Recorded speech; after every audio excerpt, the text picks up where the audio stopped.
you've watched my other videos, this should all look really familiar. The outside anyways, and the location, and my other car. This is Lindy though. It says there on the front of her painted on, so I couldn't change the name. This is what she's got to be named. So starting from the back, here we have twin beds. They mirror each other. This one has all my stuff in it, all my clothes and fishing gear and stuff that I need to sort. And then in front of that, here's the shower, typical RV shower, which also doubles as a trash can right now. And then on the other side is the bathroom. Nice little bathroom for one person. My sailboat that I got from Florida. It's my only real design I have. And then here's the kitchen. Some festive lights, oven, microwave. The refrigerator's on this side. Just a fridge on the bottom, freezer on top. This is the living room and dining area. Very 80s model with the pink cushions, gray seating. And then here's the cab. It's a C-Class motorhome. This one has 66,000 miles on it. 66,000. And then above the cab is the probably queen-sized bed that I haven't made. So that's the RV as a whole on the inside. Here on the outside of the RV, storage. This is where I put my tools and stuff for the cab, for the motor. This is where the generator is supposed to go, but it's been taken out, so I don't need to show you that. This is the back of the fridge, my water intake, gas, where I pour in fuel, electric, where I put in power, and then this is another confined space that's got everything from cables and cords to tools and the poop pipe, which can also go inside the bumper. On this side, these are under the twin beds back here. I have some blocks of wood. That's where I keep my fire stuff and all the antifreeze, because old Lindy likes to eat it. This is the water heater. And I already showed you the propane tank. We got electrical outlets and a little light. And that's everything on the outside of her. So the engine has a battery there, but here in the RV there's a second battery, and it took me a couple days to find it when I first got the RV. It's right here under the stairs. It's kind of hidden. It's dead right now. You can see by the leaks right there that I've tried adding water to see if it'll hold a charge, but I've had no luck. That's the reset button. So I'm going to replace that battery so that I can have lights when I'm not connected to the grid, because it runs the 12-volt system. Here underneath the chair is the inverter, and that runs the fridge, the water pump, and the lights. Everything 12-volt. So even though this is an RV and it moves and you can drive it over dirt roads like I did in my other video and take it up into the hills, there are tons of things in a house that you don't even think of that have to go inside of an RV. Right here we have a giant propane tank that goes from there clear down to there. So it'd probably be a 15, 20 gallon propane tank. And that starts a little furnace under here. So now I'm inside and I opened it up. So that's the heater. Now it just works off a thermostat here on the wall. So if I turn this on, if I'm connected to power, and I just move this little button up, I should have heat. And it works really good, because when I'm in St. George over the winter, even though it's warmer there than it is here in the winter, I needed it to be warmer because it got down below freezing a couple times. And this little furnace kept me warm. It did a really good job. I can just set it and then it automatically, this has a little wire thermostat, circular thermostat in it. And when it gets too cold, it just kicks itself on, and I stayed warm during the night. So that is one of the nice features of an RV that you might not think about. Another thing that tends to go unnoticed in tiny spaces on wheels is the complexity of having several hazardous things jammed together in a tight space. So remember I said this is the furnace, so there's propane underneath this furnace right here. And above it is the oven, right? So that's obviously another furnace. And then we have the stovetop grill that's propane. So then we have our fan, obviously. So we have our holding tanks here, empty.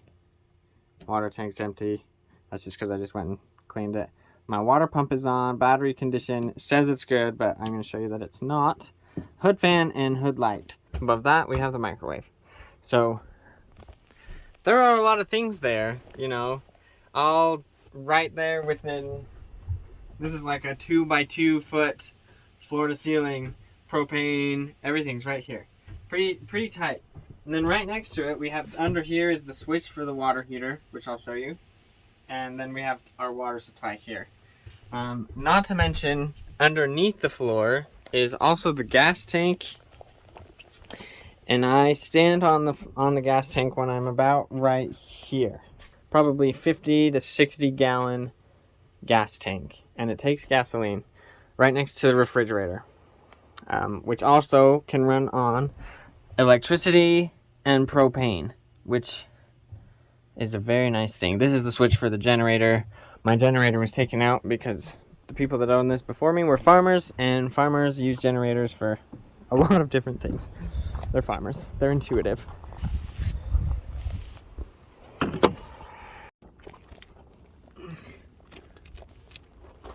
Here we are in the undercarriage of the RV. This RV was made in 1988, so they hadn't quite figured out how to stuff everything into smaller and smaller spaces. And it's okay. It works great for me. This is the catalytic converter. This here is the main drive shaft. So the RV is powered by the back two wheels while the engine is in the front. Does a great job. I've never got stuck. I've never actually tried to get stuck, and I don't really want to because it would be a really big hassle to try and get this RV out. But behind that back axle is the gas tank. You can kind of see it there. Below, it's strapped up with those, and here, right above me, here right above me is the propane tank. Starting there, going to the back. And this is just, you know, hanging out. Like, obviously, it's very visible to the tire, which sits right behind it. So, all I can say is that if I know anything about an RV, and if you ever watch YouTube videos where an RV gets in a wreck, they usually fall apart and then start on fire, because they're not the most structurally sound. I mean, the platform itself, the undercarriage will hold something, but the top half, so these walls, that's the thickness of the wall there, and that's, you know, the thicker part. It comes in a little bit on this side and even on this side. I'd say the walls are an inch thick at most, and surrounded by glass everywhere. There's windows throughout the RV. 2 windows on the back, windows on the sides. So if it were to be in a wreck, man, it's a dangerous hazard. Gasoline, propane, and hoses running every which way to the generator and to all the different instruments inside. But at the same time, this is a house on wheels. I have every cold air in my refrigerator, hot air from my furnace, heating, boiling water from my oven, or quicker in my microwave, running water, a hot water heater here, shower for that, bathroom. This is all within, you know, a traveling lane that you can put on the freeway or on a dirt road and go into any part of the United States that you want to go. So I think that's something that, I don't know, it promotes freedom for myself. Having a permanent house and a permanent settlement will not give me. I don't have to pay rent on it either, because It's old and I bought it outright, and the dog likes it.